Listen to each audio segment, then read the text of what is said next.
retrieve stuff from the vehicle.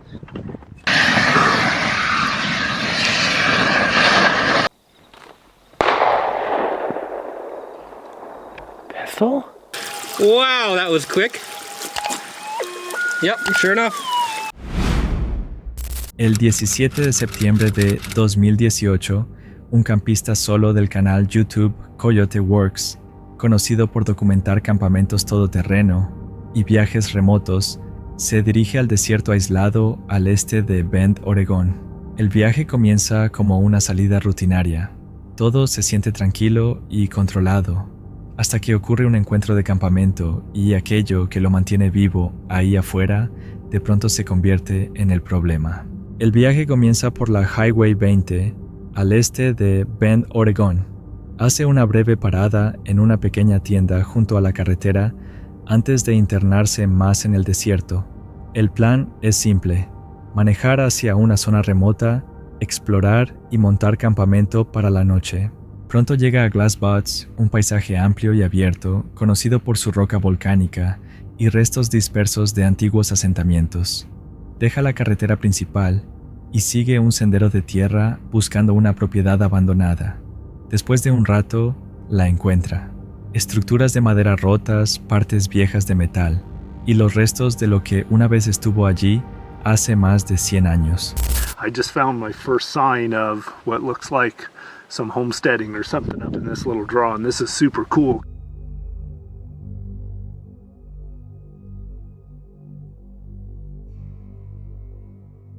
All right, this is pretty cool right here. This is, I walked just a little ways, I may be 50 yards from the homestead down there. And this was an old barn, or the remnants of an old barn. And right up behind me here, there's a bunch of chicken wire. So I know there was a chicken coop up there. La zona está tranquila, sin nadie más alrededor. Mientras camina entre las ruinas, de pronto oye un sonido de cascabel cerca de sus pies. Una serpiente de cascabel está escondida bajo tablas sueltas. Retrocede con cuidado y evita acercarse demasiado. There's a rattlesnake underneath these boards somewhere. I don't know if the camera can hear it buzzing every once in a while. It's a little one. Regresa al vehículo y sigue conduciendo hacia un área de campamento más remota. El terreno se vuelve más difícil y en un momento el camino se termina. Da la vuelta y pasa casi 2 horas buscando la ruta correcta. Se hace tarde y decide seguir avanzando. Sometimes things just don't go as planned out here. So I ran into a dead end. I couldn't get through on the road that got me to the area where I wanted to go. So I've turned around and backtracked for about 2 hours. Well, I think I might have told you guys earlier that I was going to try to roll into camp a little early tonight. But I decided not to disappoint you guys. And in my typical fashion, I'm going to go ahead and roll into camp after dark, it looks like. Aunque oscurece. Más tarde se detiene para abrir una puerta en el sendero. Al bajar del jeep, algo se siente mal. Sale humo desde debajo del cofre. Lo abre y ve que algo ya se está quemando. Rápidamente toma un extintor e intenta apagarlo, pero el fuego se extiende más rápido que esperaba. A fire extinguisher, and I used both my fire extinguisher and a couple of gallons of water trying to put out the fire. As soon as I opened the hood, flames started coming up from the back of the motor. It looked like they were originating between the rear of the motor and the firewall. I continued spraying my fire extinguisher on the flames until it was empty. A few seconds after my fire extinguisher ran dry, as I was standing there looking at the Jeep, the flames flared back up again. God damn it, it's still going. So I ran around to the back of the Jeep and I grabbed a couple of gallon containers of water, came back to the front and started splashing water on top of the flames. And again, after doing that for a few minutes, it seemed like I had the flames somewhat under control. And they were somewhat under control in the engine compartment. But what I didn't quite realize yet is they had already started to spread through the firewall and were burning inside the dash, inside the passenger compartment of the vehicle. En minutos, las llamas avanzan por el área del motor y entran a la cabina. El fuego crece con fuerza. El agua y el extintor no bastan. Comprende que el vehículo no puede salvarse. De inmediato cambia el enfoque. En vez de intentar detener el fuego en el Jeep, empieza a sacar suministros esenciales, comida, agua, equipo de supervivencia. Luego toma una pala y comienza a limpiar el suelo alrededor del vehículo, en llamas, creando una línea de fuego para impedir que las llamas se extiendan hacia el pasto seco. So I was trying to cut a fire line around this side, but I spent almost 2 hours intermittently fighting range fires and trying to cut fire line in around the Jeep. If a range fire gets started out here, it'll burn for 16,000 acres before it stops.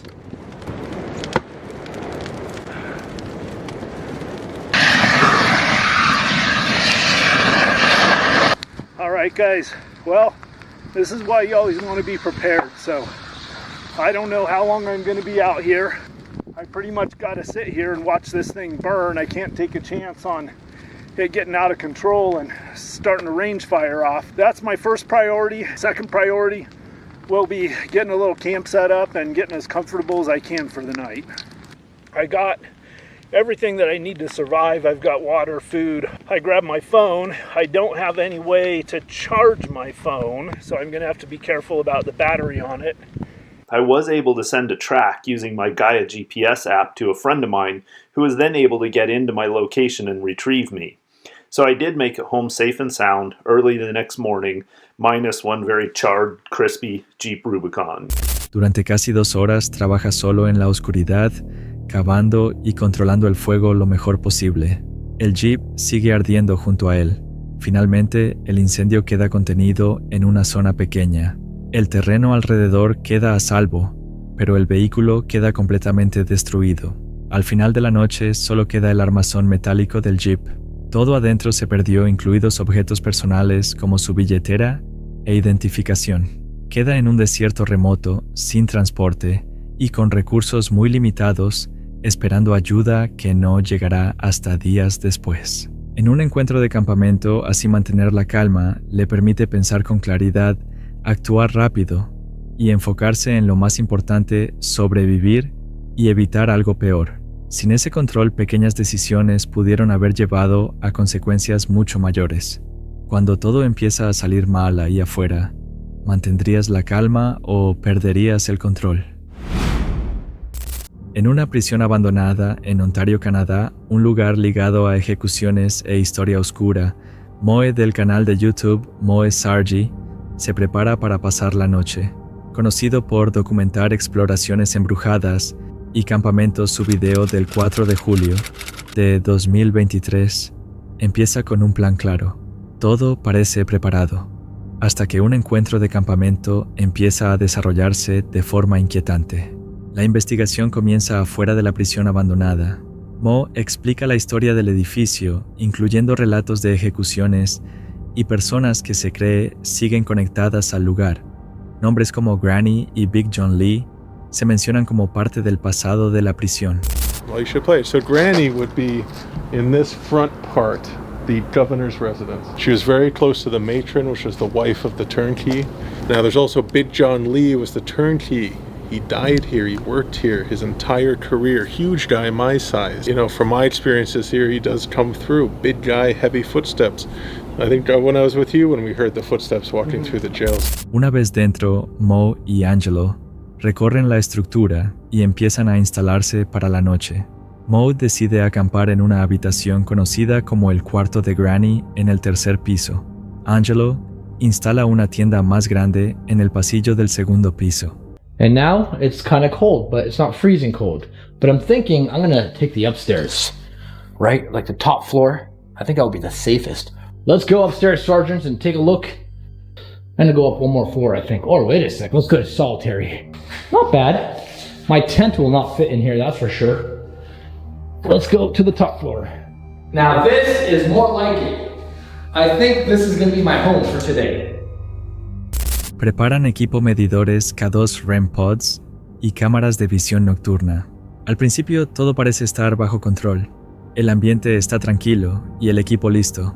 Moe se mueve entre pisos revisando a Angelo y explorando distintas áreas de la prisión. Mientras sigue nota pequeños cambios. Hay sonidos que no coinciden con sus movimientos. El ático descrito como el área más inquietante le da una fuerte sensación de que algo puede estar presente.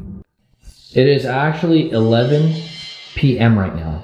Hey spirits, can you stop doing that? So this thing's been running for about an hour and a half. I am on the second floor now, and I cannot believe what's happening to me. Something just moved here. So when I was walking through here, and you guys can see it on the vlog channel, I started feeling weird just in this area alone. The second I got here, Angelo is outside, Elliot has gone home. Let's go to the attic and see if there's anything up there. Hello? I'm terrified of this place. It's not the biggest attic, but it really is scary.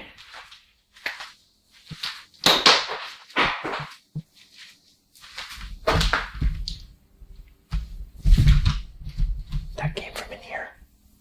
Con el paso del tiempo, la actividad aumenta.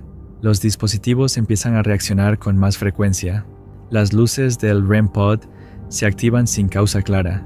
El medidor K2 marca picos. Escuchan pasos pesados moviéndose por el edificio, incluso cuando están quietos.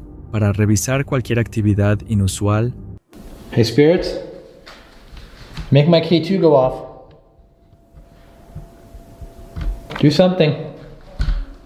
Oh, ooh! It feels very cold in this area in particular. And all of a sudden I got a couple blips on the EMF. Grandpa was going crazy in your room. Really? Yeah.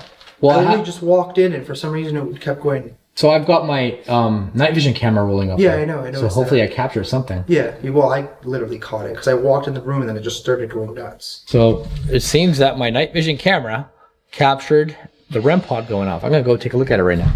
Oh. Yes. Stairs. I heard something. Whoa, REM pod's going crazy. What the hell?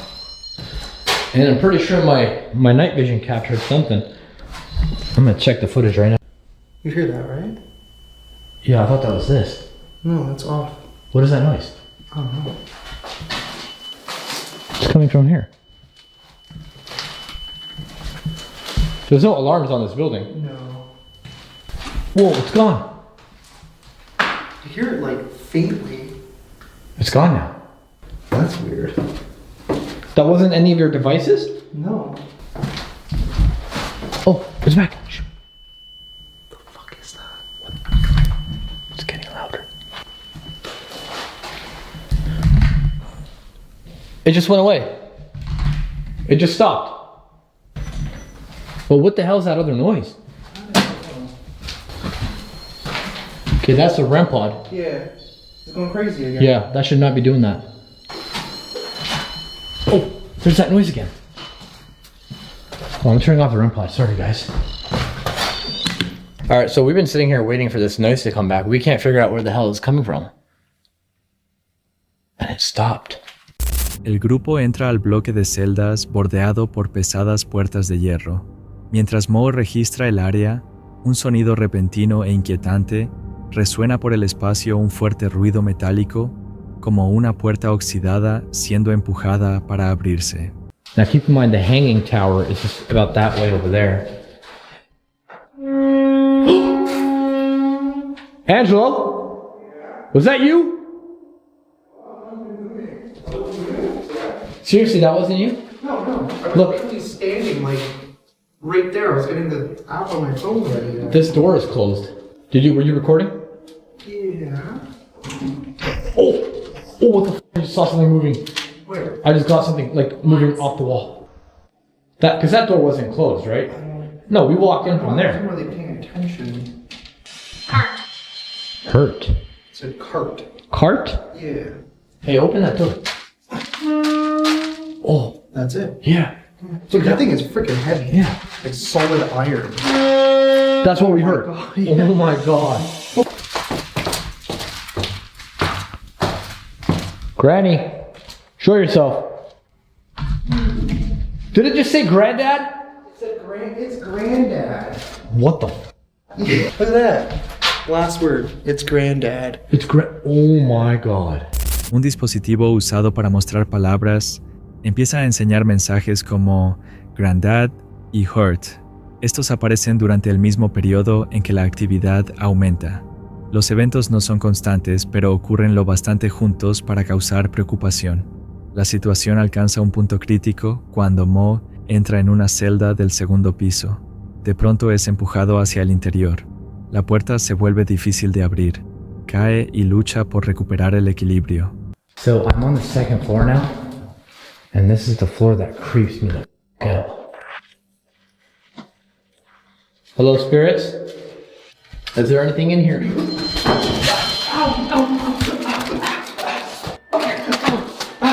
God damn it! What the f? Why is this closed? Yo! I just got pushed into a cell! Yo! I'm locked in, dude! Is there another way out? Angelo? My ankle. Whatever just did that messed up my ankle. Angelo?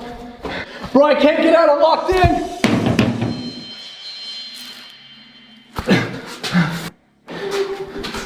What the f? How'd you get in there? I went upstairs that came down. Yes, you didn't hear the entire time, right? Yeah. Okay, because there was something like slamming down the basement where I am. On this thing it said satanic twice. And it happened at the exact same time I started screaming? Yeah, literally. I was inside of one of the cells, and I got slammed into the wall. I fell down on the ground. I tried to run out from here, and this door is closed. Look, I can't even get out. It's closed shut. It literally doesn't open, dude. Casi al mismo tiempo, el dispositivo muestra la palabra Satanic 2 veces. Esto ocurre poco después del incidente físico. Moe parece alterado, pero continúa documentando lo que pasa. Después de salir, nota marcas visibles en su espalda y hombro, incluyendo patrones de rasguños. Más tarde regresa a su tienda en el tercer piso para descansar. Estando dentro, oye algo que suena como respiración encima de él. El ruido está bastante cerca para hacerlo detenerse y escuchar con atención. Por lo demás, el edificio permanece oscuro y silencioso. Por la mañana deciden irse terminando la investigación nocturna tras eventos difíciles de explicar. En un encuentro de campamento como este, destaca cómo distintos eventos ocurren muy cerca entre sí, sonidos, reacciones de dispositivos y efectos físicos. Cuando se forman patrones así, pueden ser más difíciles de ignorar. Si algo así ocurriera a tu alrededor, ¿cómo lo explicarías? El siguiente video viene de Bigfoot RC, un canal británico de overland y exploración salvaje, enfocado en campamentos remotos, rastreo de fauna e investigaciones de críptidos o grandes felinos. Fue grabado el 21 de abril de 2024 en Fernworthy Forest, Reino Unido. Overland Dave. Hi, Trail Drillers. Overland Dave here. It's about 12:15, 12:15, but just been woken up by a roar and a scream, actually. Y el equipo Trail Traders montan campamento profundo en el bosque a 2 millas de una zona conocida por avistamientos de grandes felinos.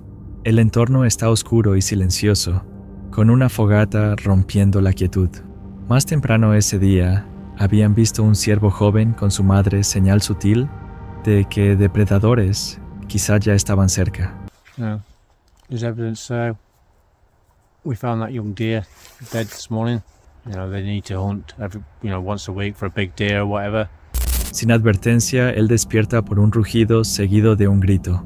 Ambos sonidos están demasiado cerca para ignorarlos. Permanece dentro de la tienda, escuchando consciente de que algo grande se mueve en algún lugar de la oscuridad. I think we'll go for a tree knock before we settle down, just see if we hear anything.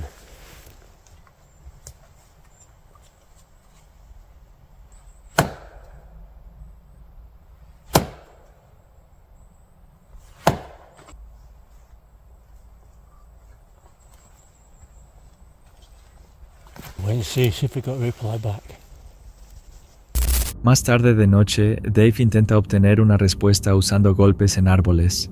Revisa el suelo buscando huellas, marcas de garras y señales de alteración. No se ve nada con claridad, pero la tensión permanece con la sensación constante de que algo todavía podría estar cerca. Nunca hay una imagen clara, pero las pistas se acumulan. Un rugido en la noche, una presa reciente y señales de fuerza en la zona apuntan en la misma dirección.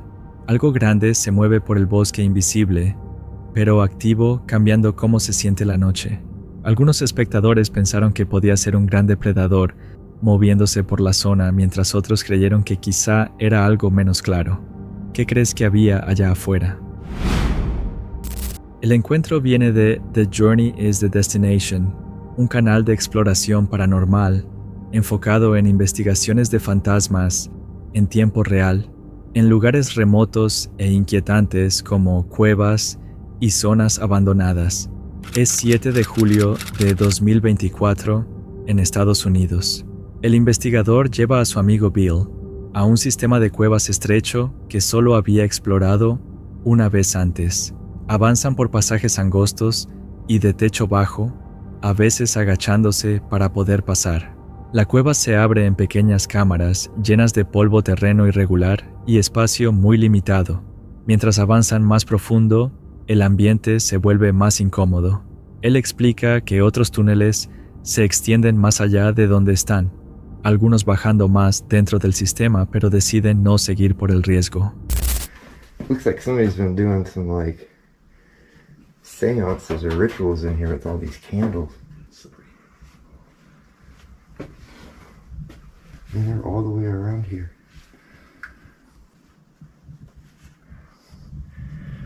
Mientras intentan comunicarse usando una linterna y un medidor K2, un sonido débil rompe el silencio. Viene de afuera de la cámara sutil, pero bastante claro para detenerlos. Escuchan con atención sin saber si es algo del entorno o algo moviéndose dentro de la cueva. Could have been brought here. The other one, like I said, I think people have died falling in it. I've gotten responses that have suggested that, and then also there's a spot on the wall where I have gotten, and they say that there's a portal there. Intentan obtener una respuesta haciendo preguntas y esperando, pero nada ocurre. La cueva permanece quieta. Si algo está presente, no responde. La investigación produce muy poca actividad, con solo sonidos breves e inexplicables, interrumpiendo largos periodos de silencio, dejando más preguntas que respuestas. Cuando empiezan a salir, la situación cambia. Llega una tormenta repentina, y la lluvia fuerte comienza a inundar la zona, haciendo el terreno resbaloso y difícil de cruzar. Se retiran hacia su vehículo empapados y luchando contra condiciones que empeoran. Al final, la experiencia recuerda que en lugares así, el mayor peligro no siempre está adentro. Algunos espectadores sintieron que los sonidos podían ser naturales, mientras otros creyeron que algo pudo haberse movido justo fuera de vista. ¿Qué crees que escucharon allá abajo? El siguiente video inquietante viene de Man Dog Wild, un canal británico de aventura al aire libre y campamento salvaje, enfocado en exploración real, desafíos de supervivencia y experiencias remotas con sus perros. Es 8 de marzo de 2025, en valles montañosos remotos del Reino Unido. El equipo avanza con cuidado por terreno irregular cubierto de garrapatas, mientras la luz empieza a desvanecerse. Se detienen para revisar a los perros hidratarse y observar el entorno. Los valles se sienten encerrados bajo un cielo nublado y la visibilidad empieza a bajar. Mientras continúan huesos y restos dispersos, aparecen en el suelo pequeños detalles que cambian el ánimo. Cuanto más avanzan, más inusual se siente la zona. I'm in someone's camp. That fucking yeti. I'm gonna walk this way. You look.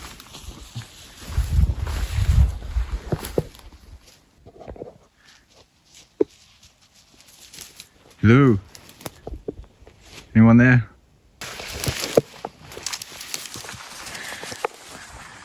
Al explorar más queda claro que la alteración no se limita a un punto.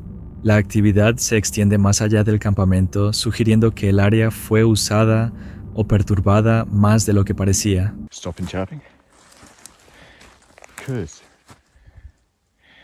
when the Yeti comes up to me, sits down, it's her saying, "Let's go. It's time to leave. It's time to leave." Entonces, la situación cambia. Una de las perras de C desaparece. Es inusual porque normalmente se mantiene cerca. El momento lo empeora con la oscuridad acercándose y el terreno volviéndose más difícil. El equipo empieza a perder orientación mientras se mueve alrededor del campamento dañado. Yeti would have found them. That there's a fire, but surely an abandoned tent.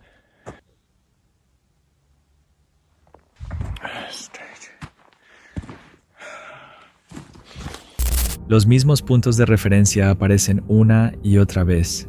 La tienda rota y el fuego siguen siendo puntos fijos, pero todo lo demás se siente confuso. Cuando la visibilidad baja, dependen de su otro perro Yeti, siguiendo sus instintos para guiarlos de vuelta por el valle. Poco a poco avanzan hacia terreno más seguro. Este momento queda definido por lo que quedó atrás, un campamento usado recientemente y abandonado, sin explicación, aumentando la inquietud. Algunos espectadores pensaron que pudo ser un campamento dejado con prisa, mientras otros sintieron que algo más inusual había ocurrido. ¿Qué crees que pasó allí antes de que llegaran? El 26 de marzo de 2025, en los ríos auríferos de Nueva Zelanda, Pauli, del canal Pioneer Pauli, regresa para otra expedición larga.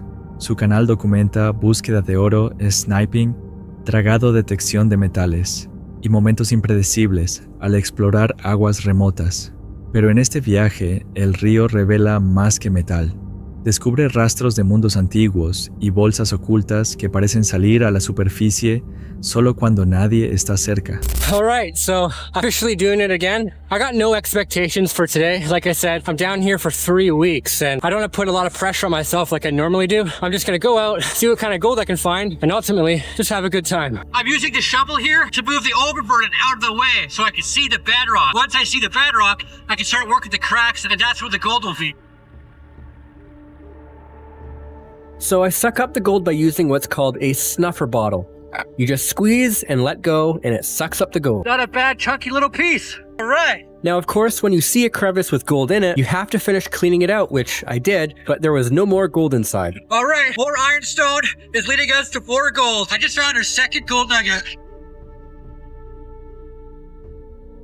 So I went to the very bottom of that hole, didn't see anything else, so let's find a new spot. I'm just gonna get my gear here, head on downstream a little ways, see if I can find one more spot, and then head back to camp, have dinner, and then come back out tomorrow morning. So I just changed spot, and I found a nice little flake in this thin little crack. This one might be hard to fill, but I'll give it a try. What I'm doing here is removing a bunch of rock so I can access the smaller gravelly material that's on the bedrock. Once I'm there, I can sort of sift through it looking for that heavy ironstone and obviously gold as I come across it. Okay, so about 10 minutes later, I've been breaking up some bedrock and now I'm starting to see a bunch of little gold. So let me just film it and see if we can find something else on camera.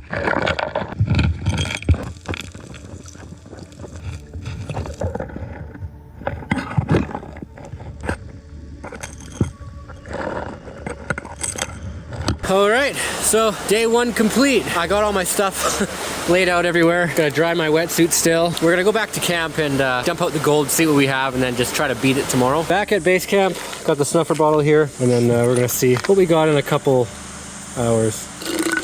Hurry up! Ta-da! We got a special rock. What kind of special rock set one? You weren't even looking for that. I don't know what that is. So there you have it. A little bit of gold for a few hours that we're in the water. All pretty chunky, which I admire. All right, so I'm gonna go make some food and then I'm gonna let this dry, put it away, and we'll get back to it tomorrow. Poco después de llegar al claim, Polly se equipa y entra en la corriente fría, avanzando hasta una grieta bajo una roca atrapada.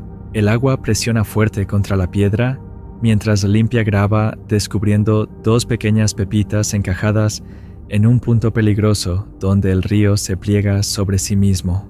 Es un recordatorio de que cada hallazgo aquí viene con riesgo, pero más arriba el río guarda algo más antiguo.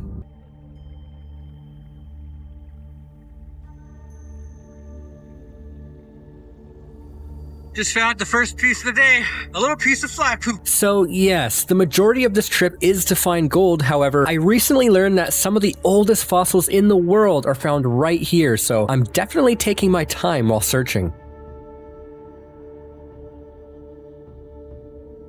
So it's been another hour. I haven't been finding anything, but I just found a pile of ironstone and then one nice little flake.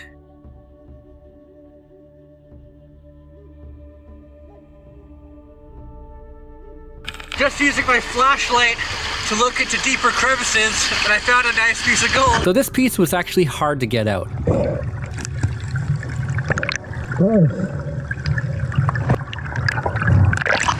Yeah, a little picker. I made my way downstream to a spot I passed when hiking up. This spot was where I found the first set of fossils and our first thicker chunk of gold. Oh yeah. My tweezers are in my bag downstream, so I'll try to get it out, and if I can't, I'll go get my tweezers.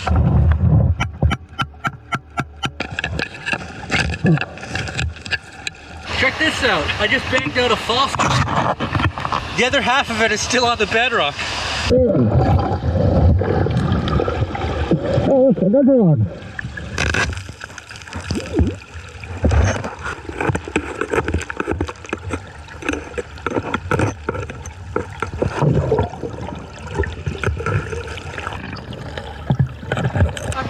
Sure I'll be able to show you this, but I found 2 nuggets. It's in a really tough spot though. So this spot was sketchy to say the least. Not only was I under a rapid, but there was a huge boulder wedged against the cliffside right above where my body was underwater. Gold is never worth risking your life for, but it's much harder to notice that risk in the moment. I sort of just shadowed Reese and jumped in the water whenever he spotted a bit of gold on the bedrock.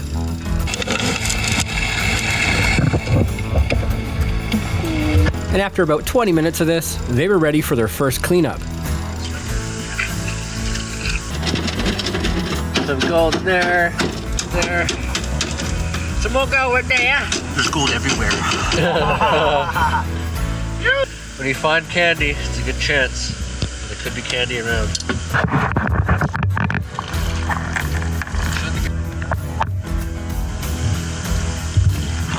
Mientras Reese trabaja la draga, Paulie se desliza junto a la pared de roca y estudia las formaciones bajo él. Incrustados en la piedra, hay patrones fósiles, restos formados hace casi 400 millones de años, expuestos solo donde la corriente talló la superficie. No son oro, pero hablan de un mundo mucho más antiguo que el claim moderno, y aún así las señales fuertes esperan en una rama tranquila del arroyo.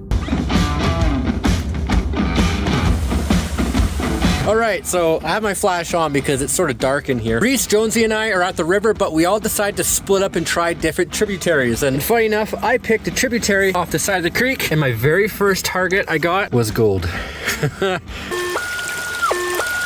It's screaming, so it should be gold, or it should, oh my god. Look at that! Oh my god!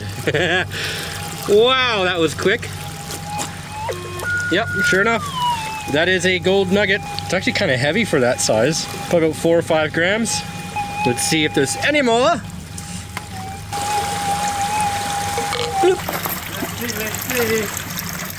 Oh yeah. A big log you move. I know, I'm strong. Do you see it? Yes.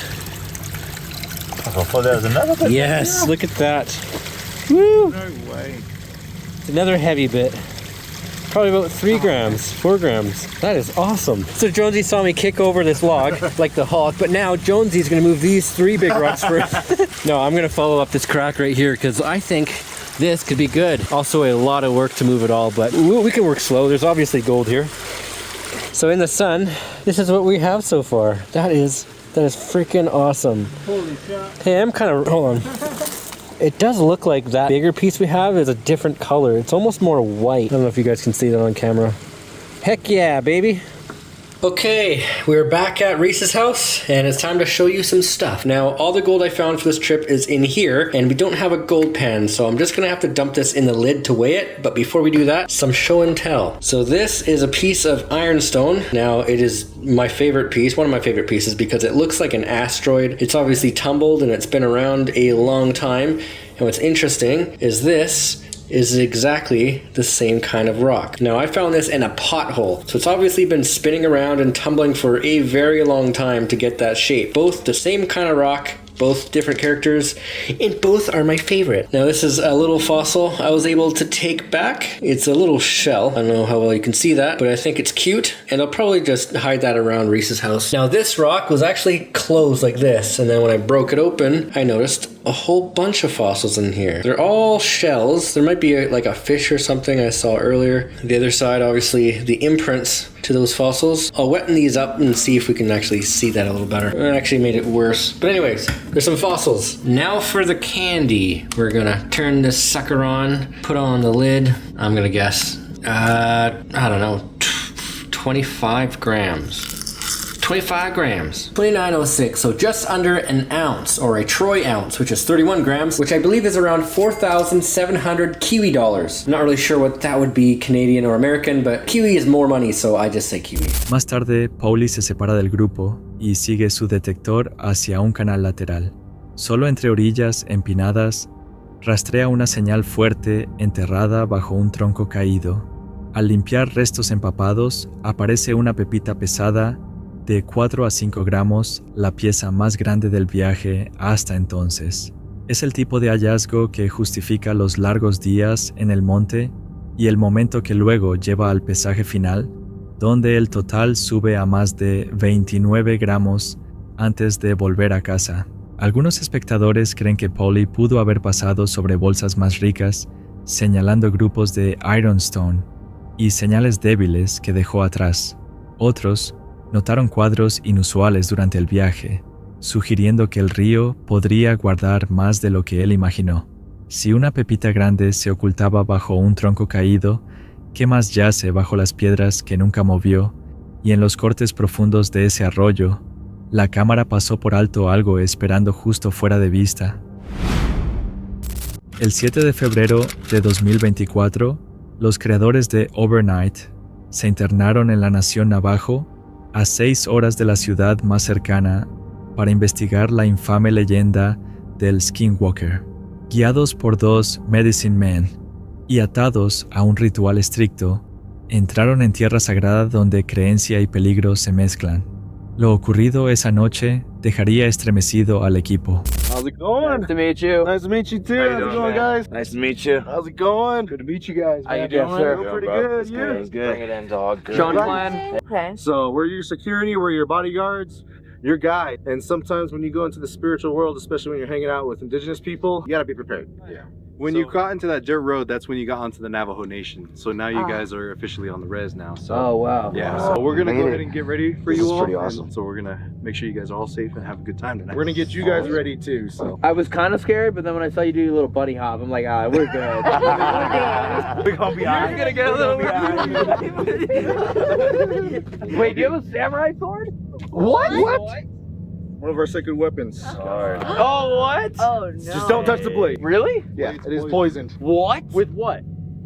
Like poison to human or poison to... The human. I have the herb in here for the antidote. Just Wait, what's on the blade? Don't touch it. I know. Just don't touch the end of the blade. Dog. But those, that's Don't even open it. You're about to lick it? In English, it's a black raven. So it's already earned a name. Black Raven? What does it do? Wait, what? So, Have you had to use this for humans before? skinwalkers, which are pretty much half human, half spirits. Wait, have you, like, struck a skinwalker with that? Take a look deeper into the blade. Oh gosh. What the... So, this ash is a blessed ash. The reason for the ash is for protection. You guys are gonna want to go ahead and like dip your fingers in here. And you're gonna want to go ahead and put it on the bottom of your feet. For the males, you do the left side first, and the females, you do right side. So left, you go left, right, then you do your heart, your back, and your palms, left, right, and then you do your forehead. And I will say, personally, if you guys have any relatives or pull out your phones on the wallpaper, I recommend you change that. to something that's not a family member or something like that. Would you guys like me to go into the origin story of skinwalkers? Yeah. Here. So the borders of the Navajo Nation are based off of 4 sacred mountains. 2 in Colorado, 1 in Arizona, and 1 in New Mexico. These medicinal people, a long time ago, the spirit taught them how to shapeshift to be able to go to these 4 sacred mountains in a matter of hours. So that in that ceremony, they had to gather herbs and learn how to gather those objects for the protection ceremony that they were going to do. Along the way, darkness, to be able to learn how to shapeshift is a long, tedious process that takes years to do it in a good way. Evil came about and I could teach you how to do it quick and fast. But there's certain things that you have to do, certain sacrifices. You have to sacrifice your most loved one. The one you hold dearest to your heart, you have to sacrifice. Well, as that's just the first step. There's so many other darker steps that I kind of honestly won't go into, but it's very, very gruesome to be able to go into that. The grave robbers dig them up, get their bones and grind it up, mix it with poisons. Roll that poison base 4 days. If you don't get a ceremony done, you will die. So they have bone knives, bone darts, everything that they use in their arsenal. Reason why we have these armors, things here, swords and all that to protect ourselves. What'd you give us? Cash. So I'm also going to be giving each of you guys another level of protection here. So each of you is going to have an arrowhead. These are your guys to keep. Oh, thank you. Heaven forbid anything happened to us and you guys are running for your lives. That's going to be able to at least stand its ground and protect you guys. La noche empezó en un punto remoto, donde el grupo entró en tierra tribal, bajo advertencia de los Medicine Men. Ceniza protectora, puntas de flecha y una hoja ritual fueron entregadas mientras los hombres explicaban el oscuro camino de un skinwalker. Pero el cambio real llegó al alcanzar la cueva. Dentro de una antigua cueva en el acantilado. Oh my god. Yeah. Oh yeah, that's Oh. a bad show. Oh my god.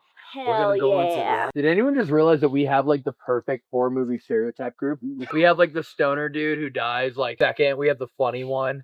We have the chick, and then we have like the asshole. Like we have like the perfect stereotype of like every horror movie ever.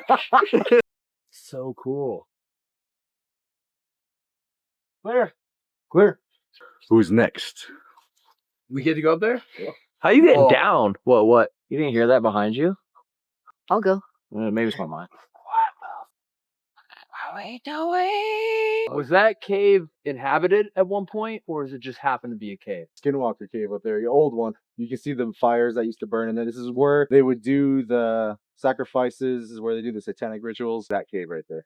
When you get in there, you'll see it opens up a little bit, and you're able to see kind of little areas where they did their stuff. Oh god, how the frick did you get up there? Just run, just run. Oh, there goes all my stuff. Just think of yourself like a goat. I'm a goat. I'm a goat. I'm a goat. I'm a goat. Yes. Yes. Sounds like a low budget Pokemon. I'm a go. I'm a go. I'm a go. I'm a go. Kind of want to go down there. Yeah, try not to fall because these go pretty far. So, I'll be first. What the? We're gonna do that. Where do you go? What do you? Careful right here, Corey. There's a hole. What the? I think I hear a woman down like that trash. No, shh, guys. Hold it, guys. Shh. Tell everyone. Tell everyone. I heard like a ooh. Is anyone down there? I don't know what that was. Guys, go ahead and keep going. Keep on coming in. Try to find a spot that's chill. All right, we're good. You look comfortable, Corey. I actually am. This is actually really chill. So if you guys take notice, the black markings that are right here, this is where they had like a fire inside of here. Oh. So this is where they would do the sacrifices and all those other dark things, and this is where those kids were too. What kids? The ones in the picture. Oh, shh. Looks like pictures. Looks like fingers or like chalk marks. Right behind you. See where I'm shining the light? Those 3 right there? Yeah. Oh, right here. That's insane. So I guess we can all, I don't know if we can all fit in here, maybe just take turns. Shh.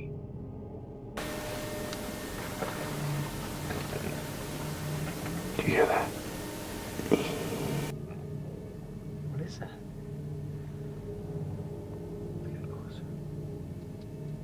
So if you guys notice, when it's completely quiet, you hear a buzzing noise. It's not silence. You hear that buzzing that's like, wing. That's high energy. So it means that there's the energy is elevated in this area. It's very clear. It's like, do you hear that? So when you hear silence, you know, it's like you don't hear anything, but you hear the ringing. Right now it's that buzzing. Oh, look, there's footprints. What? Someone's been here, look. Right? Yeah, that's 100% a footprint. A boot print, boot print, boot print, boot print. And they said all this charring is from fires. Oh, all of this. So they were saying like in that room is where they did the sacrifices. For the brain. What makes me wonder if they've never been further. You normally have to be like right there. So what I'm gonna go ahead and do is kind of like how we start with like kind of paranormal investigating and stuff when we talk with the spirits. I'll speak in what I call in English called the spiritual language, and then if need be, we'll go to a song, and that usually opens things up pretty good. So, Colta, if you can just hold still. Yeah. Colta, real quick. Hold my sword. So I don't know if my brother explained to you, sometimes when holding weapons, they don't come because they'll feel threatened or intimidated.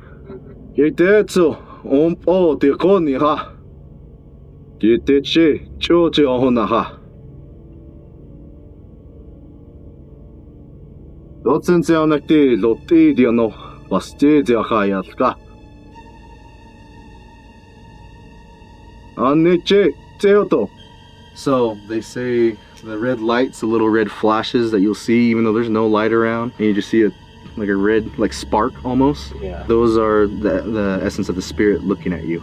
And when it's red, it's dark. Yeah. What's up?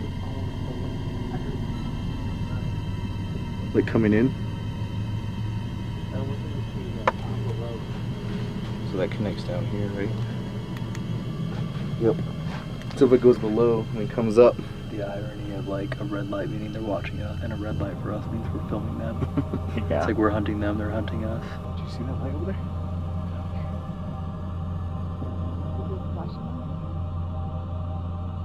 Oh yeah. That way. Hello? Hey, for real though, who's there? I saw it. Hey, there's so many. Wait. There's one right there too, bro. Saw that, huh? I saw that right there, yeah. There's It was like right there, glowing, just a literally white. from there to there. Wait. Did you see that? You see But the that? projection. Oh, they're making you look this way when he's over here. Wait, what? I don't know what to do. I'm not ready to fight, dog. Alright. We're safe. We have the ashes. You're good. Does taser work on? Yeah. Really? Well, it uses electricity. Electricity, lightning from the thunder beam is an actual substance that can reach into the spirit world. Un leve zumbido envolvió al grupo. Marcas extrañas, una huella de bota y una spirit box respondiendo sola aumentaron la inquietud. Luego siguió un canto perturbador, dejando a Elton y Corey visiblemente sacudidos por el peso emocional del lugar.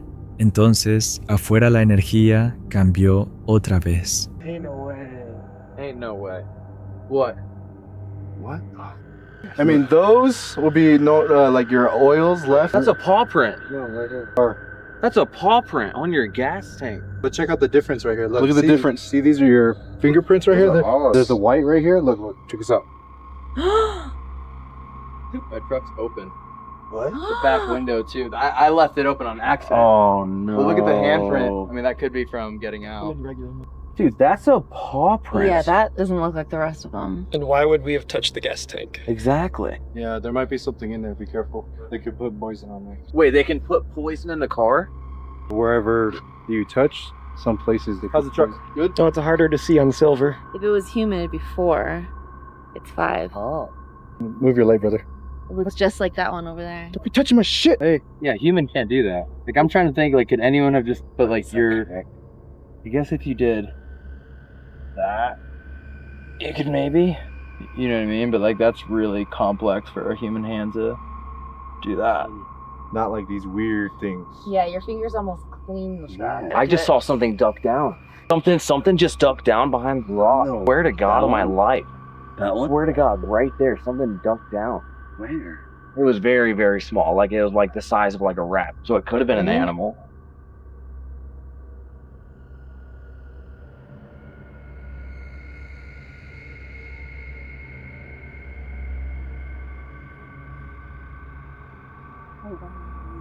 Oh, wow. Guys, be ready. Head back.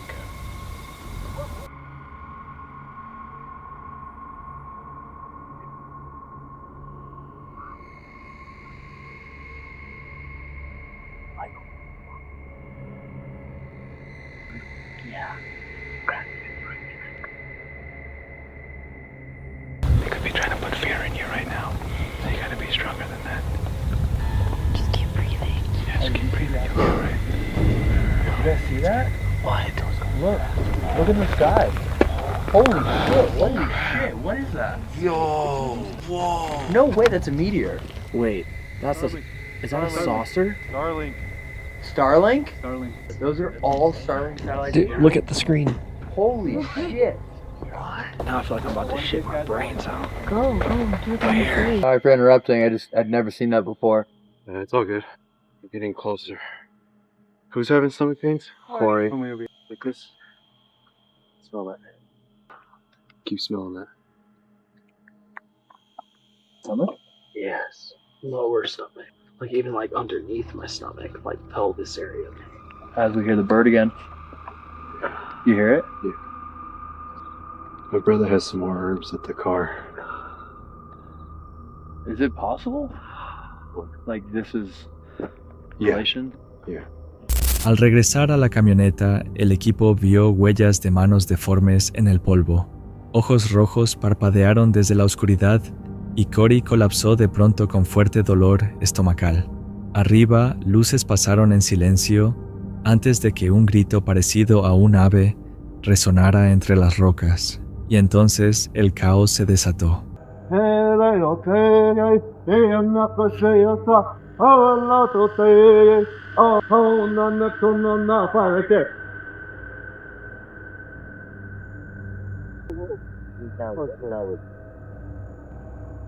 Head back to the truck! The more they use their light, the more we can see them. There's a clear shot of them to the left.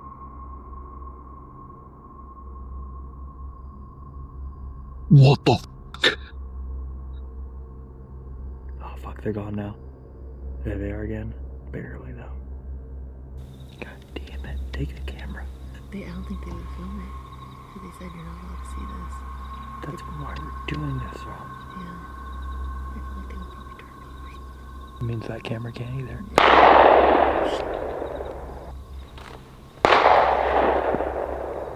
Pistol? No. They didn't have any firearms. That's a pistol. Yeah. We need to... With a gun? Yeah. Oh, what the fuck's coming from your bro? Really? I swear to God, right now, I'm almost completely fine. What? It is now the tiniest amount of pain. Get the fuck out. Like, I'm almost... You better now? I'm almost completely fine right now. They must have got him. That's what that gunshot was. What? Yeah, so let's keep moving. Wait, are you serious? Yeah. Let's keep moving until we are at the truck, and then we can stop and talk about it. I feel fine. Yeah, I feel completely back to normal. You were so fucked up there. What the fuck? What? The rest of them got away. The rest of them fucking got away. What? What? Try not to touch it. Oh, Yeah, I absolutely will not touch that. So what happened? We chased We ran it down. over here. What was that popping? Oh my gun. I slowed it down for a little bit. He was able to get it. Here.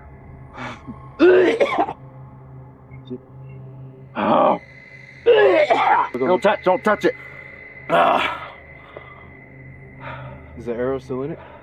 Yeah, it's right there. I'm holding it. Very good. Got it. Oh, fuck.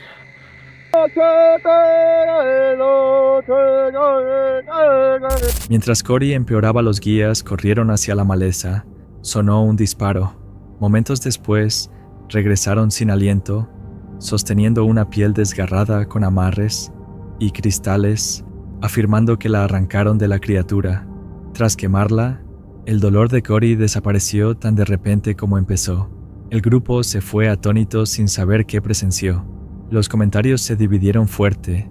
Algunos sintieron un montaje, otros creyeron que algo realmente perturbó al grupo. Si fue actuado, ¿cómo explicamos los síntomas, los ojos y el zumbido?